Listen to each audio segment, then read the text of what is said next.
सारा क्रेडिट जाता है इलेक्शन कमीशन ऑफ पाकिस्तान को। दूसरी जानिब अभी हम अंदर से भी लाइव थे, आपको हमने अंदर के मनाजिर दिखाए कि वहाँ पर जो उन्होंने सिस्टम लगाया हुआ है, जहाँ पर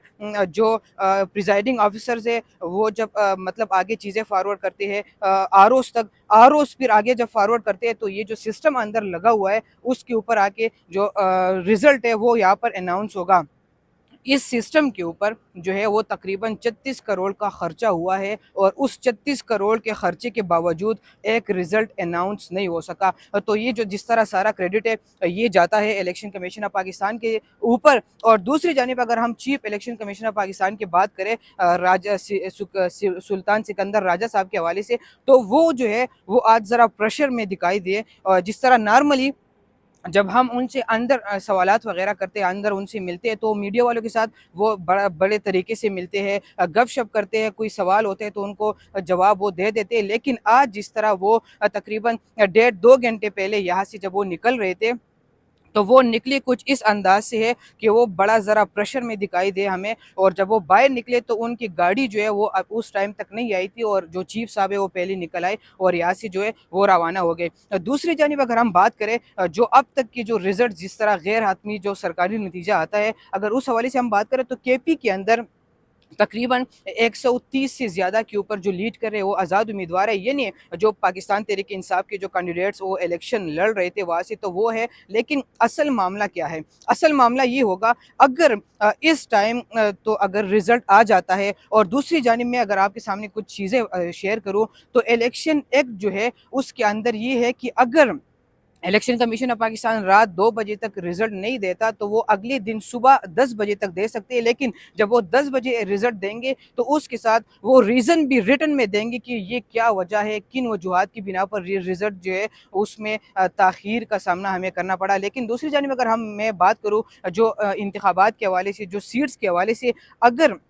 जिस तरह अभी जो लीड कर रहे हैं वो आज़ाद उम्मीदवार ज़्यादातर तकरीबन लीड कर रहे हैं, तो इससे ये तासुर जाते हैं कि जो केपी के अंदर है तो वो तो पाकिस्तान तहरीक इंसाफ जाके गवर्नमेंट बना सकती है। और दूसरी जानिब ये कहा जा सकता है कि अगर लेट सपोज सुबह 10 बजे तक ये अनाउंस करते हैं या रात देर तक ये रिजल्ट अनाउंस करते हैं और इसमें रद्द-बदल हो जाती है, तो जिस तरह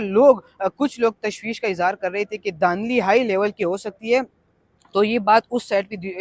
पे भी जा सकती है। और सुबह 7 बजे से हम ग्राउंड के ऊपर है। और जो इंटरनेट के हवाले से अगर हम बात करें तो पूरी दुनिया में जो पूरी दुनिया की नज़रें वो पाकिस्तान की इलेक्शन के ऊपर है। लेकिन पाकिस्तान के अंदर जो है 2024 इस दौर में, एडवांस दौर में नेट का इशू आ चुका है। तो इससे बड़े गलत तासुरात दुनिया के सामने जा रहे हैं, पाकिस्तान का इमेज कुछ और तरीके से सामने पेश किया जा रहा है। और दूसरी जानिब अगर हम बात करें नवाज शरीफ साहब के हवाले से या बिलावल साहब के हवाले से, तो जिस तरह अभी तक जिस तरह लोग लीड कर रहे हैं, जहाँ से पंजाब के हवाले से अगर हम बात करें तो पाकिस्तान मुस्लिम लीग नून उस लेवल की लीडिंग पोजीशन में नहीं है जिस तरह इलेक्शन से पहले कहा जाता रहा कि मियाँ साहब एक डील के तहत पर आ चुके हैं। और अब जो है अब मामला कुछ इस तरह है कि सारे जो है वो सोच में मुब्तला हो चुके हैं कि आखिर ये रिज़ल्ट किस तरह आएगा। अगर हम कुछ दो सियासी पार्टियों के हवाले से भी बात करें, एक परवेज़ खटक साहब ने जो पार्टी बनाई थी और एक जहांगीर तरीफ साहब ने जो पार्टी बनाई थी, उन दोनों को जो है वो तकरीबन तमाम जो अपनी सीट्स है वो हारने जा रहे। अब तक का जो रिज़ल्ट सामने आ चुका है और कुछ में 25% रिज़ल्ट सामने आ चुका है, कुछ में 40%, कुछ में 45%, उसमें तकरीबन वो पीछे है। और तहरीक इंसाफ जो है जिनके आज़ाद उम्मीदवार की हैसियत से कुछ कैंडिडेट्स जो है वो इलेक्शन लड़ रहे थे केपी के अंदर, वो तकरीबन ज़्यादातर वहाँ पर लीड कर रहे हैं। दूसरी जानिब अगर हम बात करें कि अगर इलेक्शन में आज़ाद उम्मीदवार जीत जाते हैं तो उसके बाद क्या होगा? तो जिस तरह हमें ख़बरें आती है और ज़राए के मुताबिक मैं आपको कह सकता हूँ कि इलेक्शन जीतने के बाद आज़ाद उम्मीदवार के साथ क्या किया जा सकता है, या तो उनके ऊपर दबाव आ सकता है कि आप किसी सियासी पार्टी में जाके शमूलियत इख्तियार करें, पीटीआई के अंदर नहीं, किसी और पार्टी के अंदर आप जा सकते हैं। और दूसरी जानिब ये है कि पाकिस्तान तहरीक इंसाफ के जो बानी है इमरान खान साहब, उनका खुद ये मौक़िफ़ था और उन्होंने कहा था कि तकरीबन 90% तो मुझे पता ही नहीं है कि हमारे कौन से आज़ाद हैसियत के जो हमारे आज़ाद हैसियत के ऊपर इलेक्शन लड़ने जा रहे हैं वो कैंडिडेट्स कौन हैं। तो अगर जो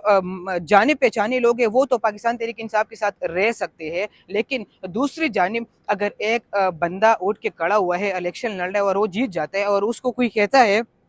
کہ 8 کروڑ لے لے، 10 کروڑ لے لے، 12 کروڑ لے لے، تو مجھے لگتا ہے کہ وہ سیدھا ہوا میں اڑ جائے گا اور وہ کسی سیاسی پارٹی میں جا کے شمولیت اختیار کر سکتی ہے۔ اس کے بعد کیا ہوگا؟ اس کے بعد یہ ہو سکتا ہے کہ تقریباً 45 سے 50 یا 60 سیٹیں جو ہے وہ پاکستان تحریک انصاف کے پاس رہ سکتی ہے، اور جو باقی لوگ ہیں وہ ان سے الگ ہو سکتے ہیں۔ اور دوسری جانب میں آپ کو ایک خبر دوں گا، کنفرم نہیں ہے، انٹرنیشنل میڈیا کا ایک دوست ہے ہمارا، انہوں نے ایک خبر دی ہے کہ جو پولنگ سٹیشنز ہے اس سے جو ہے ان کو وہاں سے میڈیا پرسنز کو، جو نمائندگان ہوتے ہیں، جو میڈیا والے اندر بیٹھتے ہیں، ان کو نکالا گیا وہاں سے۔ تو جب ان کو نکالا جاتا ہے تو اس کے بعد کیا کارروائی ہوگی وہ سب سمجھ سکتے ہیں، لیکن اس کے جو ہے یہ میں ذرائع کے مطابق بتا رہا ہوں، کنفرم خبر نہیں ہے، اور یہ ذرائع کا میں نے حوالہ دیا۔ اور ابھی جس طرح میں نے ذکر کیا کہ رات 2 بجے کا یہ ٹائم ہے اور ابھی تک الیکشن کمیشن آف پاکستان سے کوئی نتیجہ سامنے نہیں آیا۔ دنیا کی نظریں بھی پاکستان کے اوپر ہے، اور یا الیکشن کمیشن آف پاکستان کے اندر بھی انٹرنیشنل میڈیا والے موجود ہیں، اور ان کی نظریں بھی اسی الیکشن کے اوپر ہے، اور وہ جو سامنے اسکرین لگی ہوئی ہے ان کے اوپر ہے، جہاں کوئی رزلٹ اناؤنس نہیں ہوا۔ تب تک کے لیے اتنا ہی، اپنے میزبان شیراز کو دیجیے اجازت، اللہ نے کھیوان۔